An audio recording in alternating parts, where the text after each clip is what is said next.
Alright, hey guys, first time in a while that I've actually gotten this up relatively on time, but I figure before I get into this, the whole fun of and meat of this show, I figure I would talk about an idea that I'm having, considering I only have 9 of these left after this one.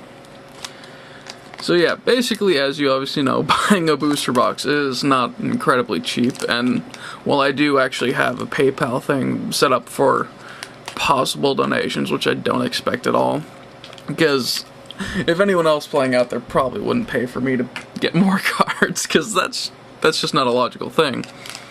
It was more of a whimsical idea by me. But anyway, what I plan on doing is obviously saving up, and hopefully being able to buy booster boxes for new sets as they come out, which gives me the idea of just, you know, having the show for a booster box, doing a booster a day, or depending on what you guys want, I could do just like a gigantic, huge opener and like post a pack a day, or just do it all at once. And for new sets that come out, which obviously I'm fairly sure quite a few people do, probably people who are better at the game and smarter than I am. But that's the idea, and obviously it'll be incredibly expensive to keep this up during the in between the releases of new sets, blocks, expansions. So what I'm currently proposing as a means of actually making this monetarily feasible would be to, like, whenever a new set or whatever comes out that has a box that I can get reasonably easily, or in a reasonable price setting, to do that and buy that, and then make a show, or make the show for that, and then when I'm done, be like, oh, make a show a week-ish, depending on how much money I can spare on my hobby. And hopefully I am actually looking into selling definitely a lot of the cards that I have been opening, so hopefully, like, the money that I get from that will help pay for this, as well as the money I get from my job, which isn't too much at the moment.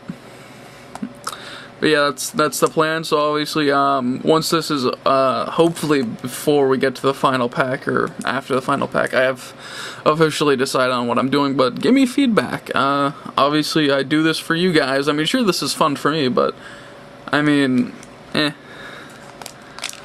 I like to think that my show serves more purpose than me just showing people what I get in packs. But anyway, let's get on to the meat of the show, if I haven't lost any of you guys.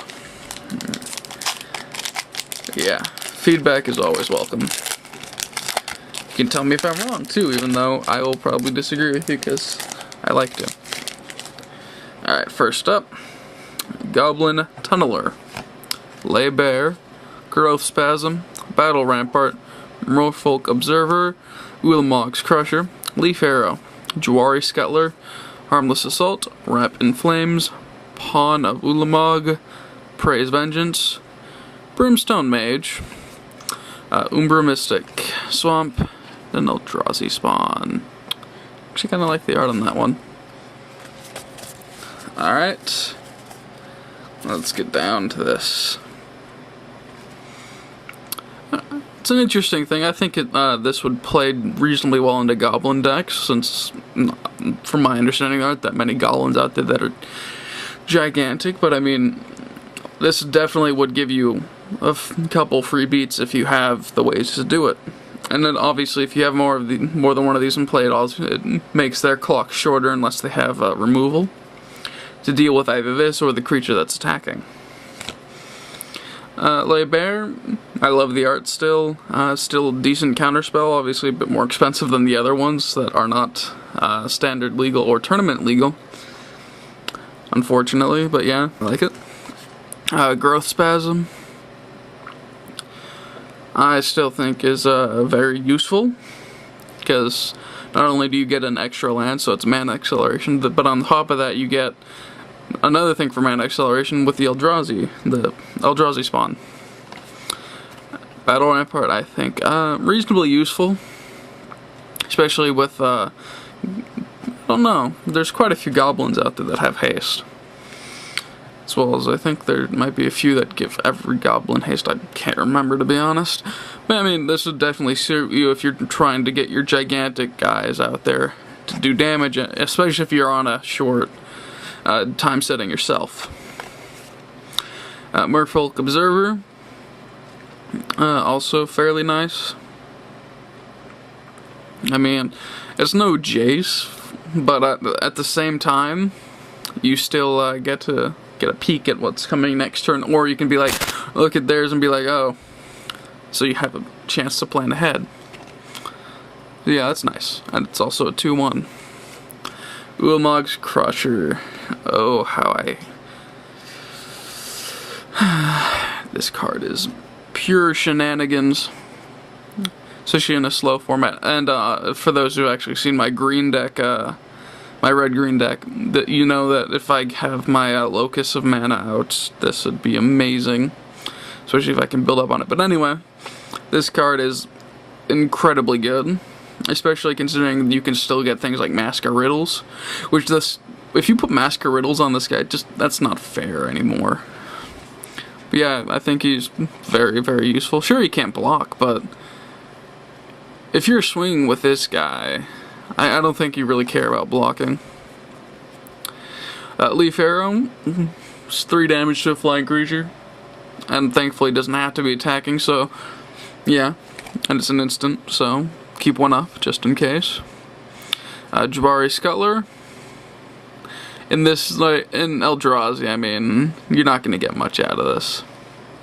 Especially considering things like, where is he? This guy. Yeah. So, I mean, it's decent, but I wouldn't see, I don't think I'd see much play of this in the new standard settings. Harmless Assault. Always a good card, or rather, always a good effect. Yeah.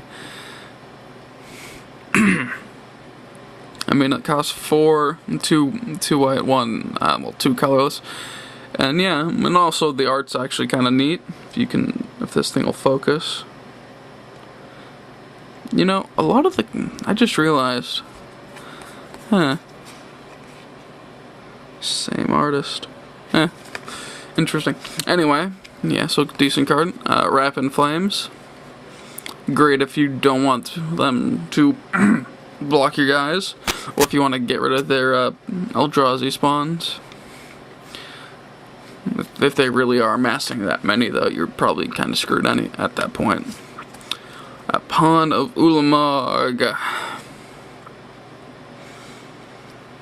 So, it's pretty useful. I mean, every time a creature of yours dies, as long as it's not a token, you get a token for it. And it's a 2/2, so it's not incredibly bad. And if you're playing a huge aggro deck, put that out relatively early. I think you could actually do some decent damage with it. Maybe, I don't know, to be honest. Oh, this is an amazing card. It's like Gaia's Might. I can't remember the card's name. But the reason this is so amazing is, one, it's an instant. Oh, Giant Growth. There we go. A failure. But sure, I don't think Giant Growth is +3/+3. This is +2/+2, but it has Rebound, which is huge. Because then it's just like, oh, I swing for whatever, +2. And the next turn, oh, I swing again for whatever, +2. Especially if you're running multiples of these. Could be some interesting shenanigans.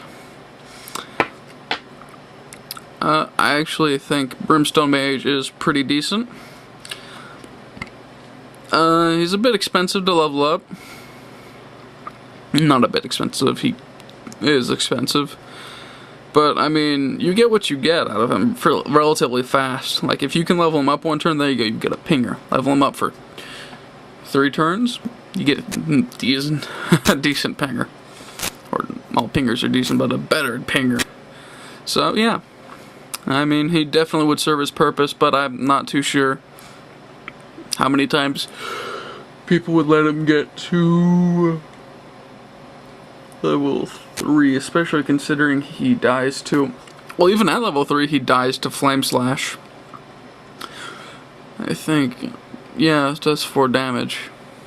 But yeah, I mean, he'll definitely see a bit of play. I would expect. Umbra Mystic. So yeah, it's pretty great. And actually, we're almost out of time. Wow, I really enjoy talking, apparently. So yeah, I think this is great because now Totem Armor is everywhere. Even though I think most auras gave you Totem Armor. No, not all of them. But yeah, pretty useful. So, see you guys later, and leave feedback if you want to.